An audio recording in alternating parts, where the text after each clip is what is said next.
Olá e bem-vindos. Hoje a gente vai mergulhar numa crônica que é, assim, absolutamente fantástica. Um achado. Do Salvador Mor, chamada Liberte-se da Sua Tornozeleira. O material que a gente tem aqui é um prato cheio de humor bem afiado. Sim. E a nossa missão aqui é desvendar como o autor usa a comédia quase como um bisturi, sabe? Para dissecar as nossas pequenas loucuras do dia a dia. Aquelas superstições, as crenças mais ilógicas. Exato. E ele mostra como essas coisinhas podem escalar para fenômenos políticos e sociais completamente surreais. A gente vai seguir essa trilha que ele deixa do pensamento mágico até uma distopia satírica onde a liberdade, no fim, vira um fardo. E o que eu acho que torna essa premissa tão forte é que ela começa de um jeito muito familiar, né? Sim. O autor não fica apontando o dedo para um grupo específico. Ele primeiro convida a gente a rir de nós mesmos. A jornada que ele propõe é uma escalada do absurdo que começa, sei lá, com a mania de não pisar na linha da calçada. Total. E termina num cenário onde um símbolo de punição do Estado, a tornozeleira eletrônica, vira o acessório mais desejado do país. É um jeito brilhante de usar a comédia para fazer a gente pensar sobre controle, liberdade e essa nossa estranha necessidade de acreditar em qualquer coisa. Exato, a gente começa rindo de nós mesmos para depois entender a piada maior.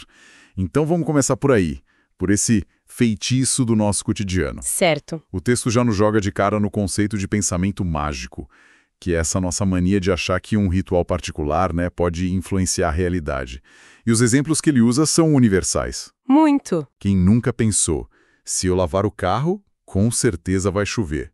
Ou no futebol, a clássica, preciso usar minha cueca da sorte, senão o time perde. E tem sempre um toque de drama, né? A mais clássica que o autor cita é a do chinelo virado, a mãe morre. Nossa, esse é um clássico. É interessante que a consequência é sempre catastrófica e envolve outra pessoa, geralmente a mãe. Isso revela muito sobre como esses pequenos rituais são, no fundo, uma tentativa desesperada de barganhar com o caos. Uma barganha. Se eu fizer a minha parte, se eu seguir a regra maluca que eu inventei, talvez o universo me poupe. É um jeito de criar uma ilusão de controle, onde não existe controle nenhum. E essa ilusão, segundo a crônica, é algo que a gente carrega da infância. O autor brinca com aquela ideia do Freud de que, quando somos crianças, acreditamos que os nossos desejos moldam o mundo. Sim. O engraçado é como ele atualiza isso para a vida adulta. A piada dele é que muitos de nós nunca superamos essa fase. A gente só troca os desejos. Ah, com certeza. Em vez de querer um brinquedo, agora a gente acredita que, se não olharmos o extrato bancário, o saldo magicamente fica positivo. É a mesmíssima lógica. É a persistência do encantamento no meio da burocracia, dos boletos. E o autor é honesto o suficiente para se incluir nisso. Sim. Ele faz uma autocrítica hilária, confessando a própria superstição, a de que para um livro vender bem ele precisa salpicar o texto com palavras difíceis para parecer mais culto. Uma oferenda. É uma espécie de oferenda para o deus do mercado editorial. Ah, essa parte é sensacional. Ele dá um exemplo de como faria isso e a frase é uma obra-prima do absurdo. Eu preciso ler um trecho. Olha só. Manda. O cidadão, tomado por uma úbrise marcessível, recusou o sal derramado por considerá-lo deletério à sua aura nívea. É maravilhoso. É maravilhoso. E ele mesmo admite no final. Entendeu? Nem eu. É esse tipo de humor que desarma a gente e nos faz pensar. Qual é a minha palavra difícil? Qual é o meu ritual sem sentido? E ao fazer isso, ele constrói a ponte para o próximo estágio do pensamento. Se acreditar que um ritual muda a realidade ao pensamento mágico, o que acontece quando a gente começa a acreditar que os objetos ao nosso redor têm alma? Intenções, até humor. Aí a gente entra no território do animismo, que a crônica chama de o primo mais velho do pensamento mágico. É uma transição perfeita. E para ilustrar o animismo, ele não pega leve. Ele vai direto para um dos exemplos mais bizarros e engraçados que eu já vi. O do pneu. O culto ao pneu, eu confesso que eu precisei pesquisar para ver se era real. Ou pelo menos é baseado numa notícia real de um homem na Nigéria que teria se casado com um pneu. É isso mesmo. Porque, segundo ele, o pneu o compreendia e era leal. O que a crônica faz é pegar essa notícia e imaginar as consequências aqui no Brasil. Sim. Com um grupo de pessoas fazendo círculos de oração ao redor de um pneu, esperando uma revelação divina. É um cenário hilário. Mas antes que a gente se sinta muito superior a quem reza para um pneu, o autor nos puxa de volta para o nosso dia a dia. Exato. Ele basicamente pergunta, tá rindo de quê? E aí ele lista as nossas próprias manias animistas modernas. Coisas como pedir desculpas ao aspirador de pó robô quando ele fica preso embaixo do sofá. Ou a clássica discussão com o GPS. Não é só sobre o caminho errado, é como se ele tivesse feito uma escolha moral errada, sabe? Uma traição pessoal. Sim. A gente atribui intenção. Ele me mandou por aqui de propósito. E a crença de que a impressora tem uma espécie de sexto sentido para emperrar o papel 5 minutos antes daquela reunião importante. Sempre. O texto diz que o software vira um espírito zombeteiro, o que é uma definição perfeita. É engraçado pensar num aspirador com alma. Mas o autor pega essa nossa tendência de dar vida às coisas e aplica num cenário mais esquivo e sombrio possível: o sistema penal. É aí que a crônica nos apresenta a grande estrela da história. A tornozeleira falante. E é aqui que a sátira política ganha corpo. A gente conhece um personagem anônimo, chamado apenas de L, que está em prisão domiciliar. Uma noite, a sua tornozeleira eletrônica, o símbolo da sua punição, Começa a falar. começa a falar com ele. E a primeira frase que ela diz muda tudo. É uma frase de arrepiar. Você não está preso a mim, são eles que estão presos a você. Exato. De repente, o objeto de controle vira uma fonte de poder, uma voz profética.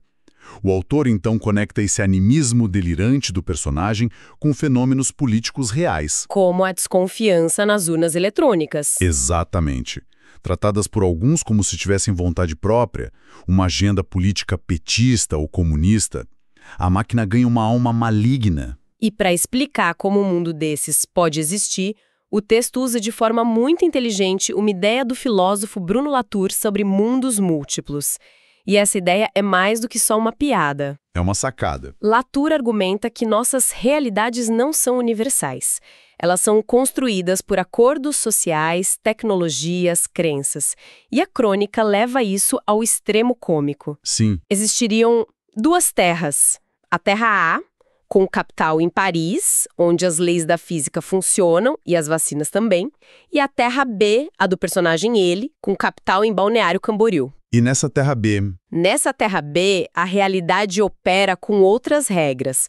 Os votos são impressos, a Terra é plana e, obviamente, as tornozeleiras falam. Essa premissa dos dois mundos é o que dá a licença poética para toda a loucura que vem a seguir. O personagem ele acorda se sentindo um escolhido, o porta-voz da tornozeleira. Certo. Ele não vê mais um aparelho de vigilância, mas uma entidade divina. E na sua primeira grande epifania, ele comete um ato que mistura a fábula da galinha dos ovos de ouro com uma estupidez monumental. Ele decide que precisa extrair a sabedoria daquele objeto. Isso. A tornozeleira é tão inteligente e todo mundo diz que a ele falta inteligência. Então a solução parece óbvia para ele. Ele pega um ferro de solda e tenta abrir o aparelho para fazer um download da inteligência direto para o cérebro dele. Ele literalmente tenta quebrar a fonte do seu poder recém-descoberto. Que é uma ironia fantástica. Certo. O ato de tentar violar o aparelho, claro, o leva a ser preso de verdade, e aí ele perde o direito de usar a tornozeleira. O profeta fica sem o seu oráculo. E é nesse momento que o objeto se liberta do dono original e vira um fenômeno de massas. A ausência da tornozeleira nele a transforma num símbolo para os seus seguidores. Exatamente. A tornozeleira vira um ícone, um sinal de pertencimento e de martírio. E o texto satiriza como certos grupos da elite a adotam como um símbolo de status. Executivos da Faria Lima, figuras do agronegócio. Sim, eles começam a usar tornozeleiras não por ordem judicial, mas por vontade própria. Então o tal do pensamento mágico do começo, que parecia inofensivo... Tipo a cueca da sorte? Isso. Agora escala para o mundo corporativo. A tornozeleira vira a nova caneta Montblanc para fechar um negócio. E como em qualquer fenômeno cultural, o mercado fareja a oportunidade. A comercialização da tornozeleira é a parte em que a sátira fica absolutamente deliciosa. É muito bom. O que era um dispositivo penal vira um gadget de consumo vendido na Amazon, na Shopee, com diferentes modelos para cada nicho. A criatividade do autor aqui é genial. Ele descreve uma linha de produtos que reflete todas as nossas obsessões contemporâneas. É uma paródia perfeita da nossa cultura de consumo e autoajuda. Totalmente. A lista das tornozeleiras customizadas é onde a sátira me pegou de verdade. Tinha a tornozeleira fitness, Ah, essa é ótima. que vibrava com uma pequena descarga elétrica sempre que o usuário pensasse em comer um carboidrato. Tinha a tornozeleira influencer, que era conectada ao Instagram e postava sozinha frases de efeito. Tipo, me vigio, logo existo. Isso diz tanto sobre a nossa necessidade de performar vigilância, não acha? Totalmente. E continua. Havia a tornozeleira devocional, popular entre os religiosos, que tocava um hino gospel em volume alto sempre que o usuário contava uma mentira. Nossa. E claro, a versão de luxo, a tornozeleira celebridade, usada por cantores sertanejos, cravejada de brilhantes, que piscava em sincronia com a batida da música. A inversão de valores é completa e assustadora.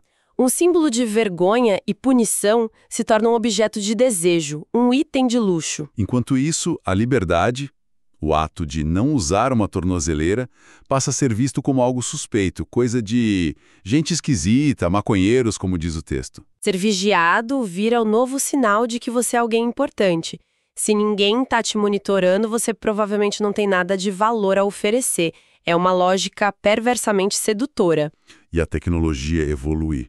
Os aparelhos deixam de ser passivos e começam a dar ordens diretas. A tornozeleira passa a funcionar como uma espécie de consciência externa. Isso. Ela emite comandos de voz. Não clicar em links duvidosos. Lembre-se de pagar o dízimo. E até slogans ideológicos como bandido bom é bandido morto. E as pessoas não só aceitam, como adoram. Elas se sentem mais seguras, mais produtivas, livres da confusão de ter que pensar.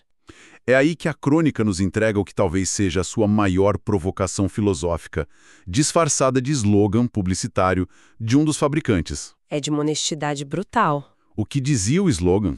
O slogan era: ao adquirir o gadget, renuncia-se ao peso do livre-arbítrio. Uau! E aqui a sátira toca num nervo muito profundo. A ideia de que a liberdade, para muitos, não é um presente, mas um fardo. A angústia de ter que escolher, a responsabilidade, tudo isso é esmagador. E a tornozeleira oferece um alívio. Exatamente. Ela terceiriza a moralidade. Mas será que as pessoas realmente desejam isso? Essa renúncia à liberdade não parece um exagero da sátira? Onde a gente vê a fronteira entre a utilidade da tecnologia, que nos ajuda a decidir, e essa penitência voluntária que o texto descreve. Essa é a grande questão. O exagero da crônica serve justamente para iluminar uma tendência real. Pense na fadiga da decisão. Certo. A gente toma centenas de pequenas decisões todos os dias. Algoritmos que nos dizem o que ouvir, o que assistir, o que comprar. Eles são imensamente populares porque removem parte desse peso. O texto só leva essa lógica ao extremo. Ele brinca com conceitos filosóficos, dizendo que a tornozeleira é a solução para a condenação de sermos livres, de Sartre. Ela vira um superego eletrônico que a gente instala por vontade própria. Ou, na metáfora mais brasileira e sombria do texto, Um capitão do mato digital. um capitão do mato que a gente paga para nos manter na linha. É uma imagem poderosa. E a fábula caminha para o seu desfecho, que é melancólico e cômico. Um velho solitário protesta numa praça, gritando que as pessoas usam aquilo como penitência, talvez para expiar os pecados dos antepassados. Ninguém dá ouvidos, mas algo acontece. Sim. Naquela noite, como que por um milagre ou um bug no sistema, todas as tornozeleiras do país se abrem ao mesmo tempo. As travas se soltam, os alarmes silenciam. A liberdade é devolvida a todos. Mas a reviravolta é que ninguém se move. As pessoas ficam paradas, olhando para os próprios pés, com os aparelhos abertos no chão. Elas desaprenderam a andar sem as ordens, sem os limites. A liberdade se tornou uma lenda, uma habilidade esquecida. A imagem de milhões de pessoas paralisadas pelo peso da escolha é aterrorizante e engraçada ao mesmo tempo. E o texto ainda consegue enfiar duas piadas no final. Sim, a primeira é um rumor de que a nova geração de tornozeleiras viria com um monitor de imaginação. A segunda é uma nota de rodapé do autor. Um PS que é a cereja do bolo. Liberte-se da sua tornozeleira, mas antes faça um curso de soldador do Senai. Mantendo o humor e a ironia até a última palavra. Sugerindo que até para se libertar você precisa de uma habilidade técnica, de um manual. Que jornada! A crônica nos pegou pela mão e nos levou de uma superstição assim, aparentemente boba, como a do chinelo virado, Atravessou um culto a um pneu. e nos deixou numa distopia, onde as pessoas compram a própria coleira e a acham confortável, trocando a liberdade pela paz de espírito de não ter que decidir o próprio caminho. E o que fica para mim é como o humor foi a ferramenta perfeita para essa análise. Ele permitiu que a gente olhasse para tendências muito desconfortáveis, nossa busca por certezas, nossa aversão à responsabilidade, o apelo de soluções simples. Sem que soasse como um sermão. Exato. Ao rirmos da tornozeleira influencer, a gente está, na verdade, rindo de uma parte de nós mesmos, que talvez anseie por um guia, por uma ordem, por qualquer coisa que alivie o peso de ser livre. Exatamente. O que nos deixa com uma provocação para quem nos ouve. A crônica do Salvador Moore é sobre uma tornozeleira literal, um objeto de plástico e metal. Certo. Mas a reflexão que ela propõe é bem mais ampla. Quais são as tornozeleiras invisíveis que a gente já usa no nosso dia a dia? Que algoritmos, ideologias, gurus de autoajuda ou rotinas rígidas funcionam como nosso superego eletrônico, nos dizendo o que comer, o que pensar, em quem votar, apenas para que a gente não precise encarar o vertiginoso e por vezes assustador trabalho de decidir por conta própria.